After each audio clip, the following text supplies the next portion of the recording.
I mean, Stuart, not only do I support Trump declaring a national emergency, I actually think it's long overdue for a few reasons. The average medium-priced homes cannot be.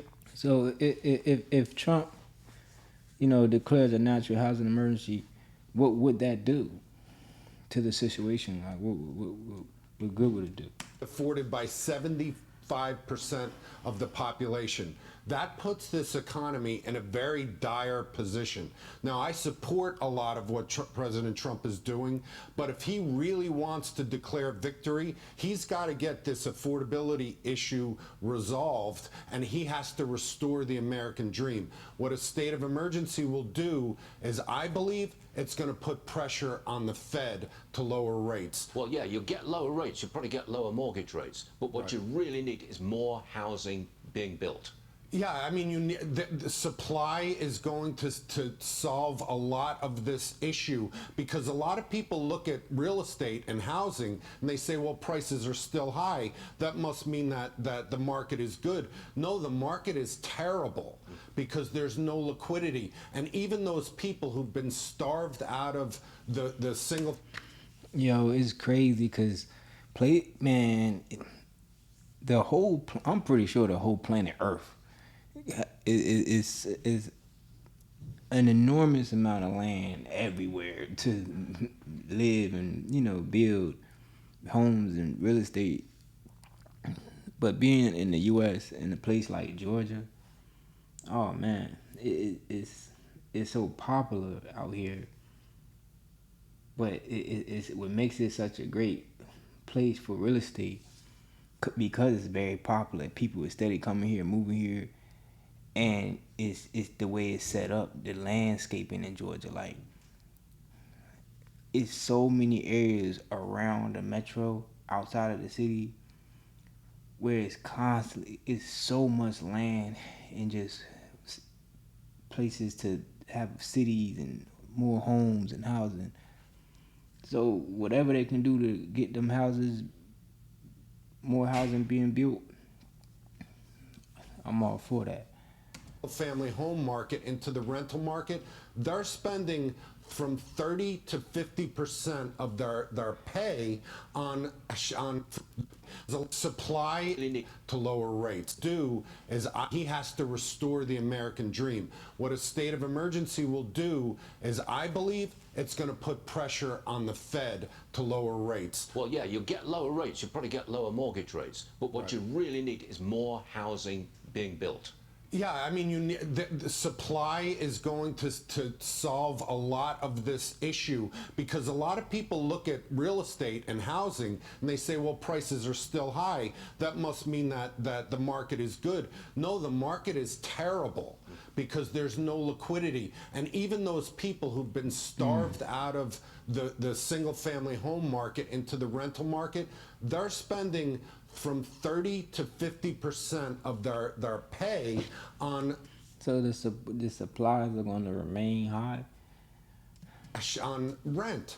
That puts people like me, who are a landlord, that puts me in a very difficult position, because most of my tenants are one bad economic turn away from being late for their payments. So if they don't do something about it, the American dream will not be restored. It's just so different from the way it was when I first came to America all those years ago. Completely different. Middle-class people could afford their first home back in the day. Wow, this is an elder, and it's amazing to hear him say when he came to America, it's just so different. The emphasis he uses, like, it's just so different.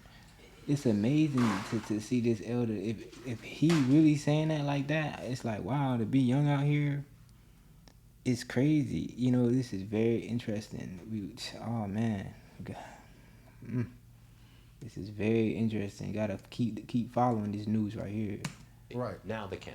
Well, and not only that, is middle-class people could afford a home, but they could also afford to live. Yeah. Because debt is become so prevalent that it's put a lot of people back on their heels, not spending money. We need everything to change to declare victory. Jeff Seeker on a Tuesday morning. Good stuff. Thanks, Jeff. Build a website you love. And they saying with Wix. they saying Trump is deciding he's weighing odds and he might go ahead and declare a national housing emergency. So that would definitely help. That would help in a good way. Like,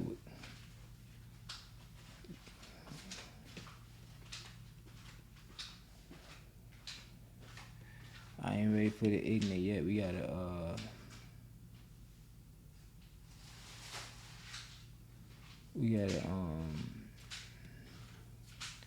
discover more news.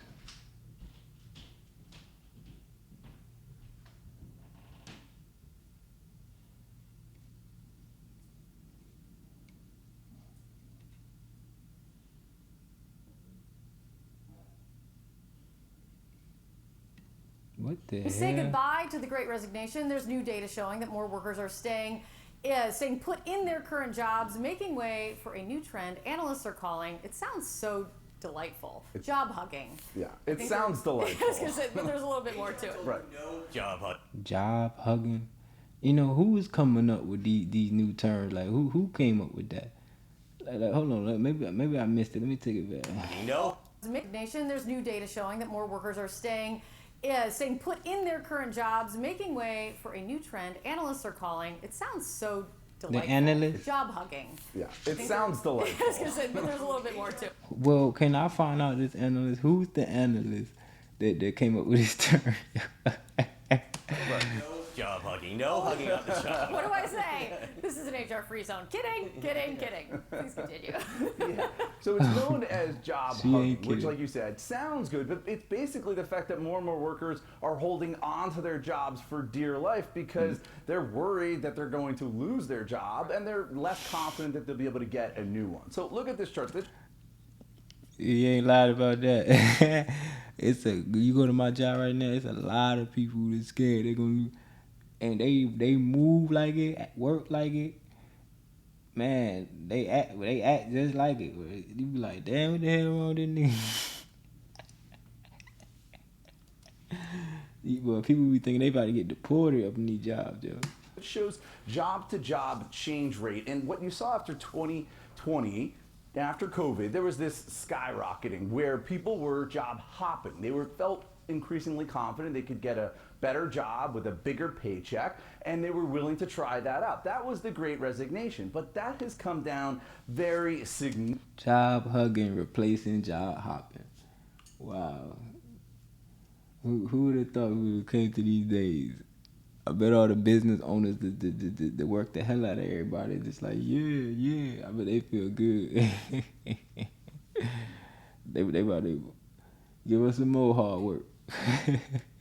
Significantly. And the other thing that's come down is paychecks for people who do change jobs. So back in 2019, before COVID, a 10% increase on average for people who were job hopping. That skyrocketed to 20% plus during the Great Resignation. But look at this, it's come down to just 7% now, below the pre-COVID average. So that's like the whole story right there, right? It is. In fact, some of the government data actually shows that the people who are changing jobs, their pay increases on average, it's the same as the people who are changing jobs. And Job hoppers no longer getting big bumps in pay. All this stuff is hilarious. Says the analyst. People are staying in their jobs. It's the same Anchor free zone. What she say? as people changing yes, jobs. Got it. exactly, right, the pay increase. And where is this happening in terms of job? Changing. People who are changing jobs. And People are staying in their jobs. It's the same as people changing jobs. Got it. exactly, right, the pay increase. And where is this happening in terms of job hugging? Where has it slowed down in terms of people changing? Bank of America said it's happening mostly in jobs where people get paid once a month. This tends to be white collar jobs, often in finance, I mean, but I can say I work a regular job. I get paid weekly, woot to woot. I can honestly say, like, nah, a lot of people really is on that channel. Like, people really, you go to these places, people are hugging on their job. Like, and it's always been like that. But I can honestly say, today, it's like that even more than I ever seen it before. So, yeah, for sure. tech, also business and professional services, which includes everything from managers and lawyers to accountants as well. So why is this happening? Again, economists say this reflects a loss of confidence in the ability to get a better job. The University of Michigan has a survey out where they ask consumers whether or not they think that unemployment is going to go up over the next year. And back in November, just about 1 in 3 people said they were bracing for higher unemployment. So that was pretty low. But look at this, it has come all the way up to 60% now. That is the highest since the Great Recession. The other thing here, according to Bank of America, is we've seen a freeze in hiring in a number of different sectors.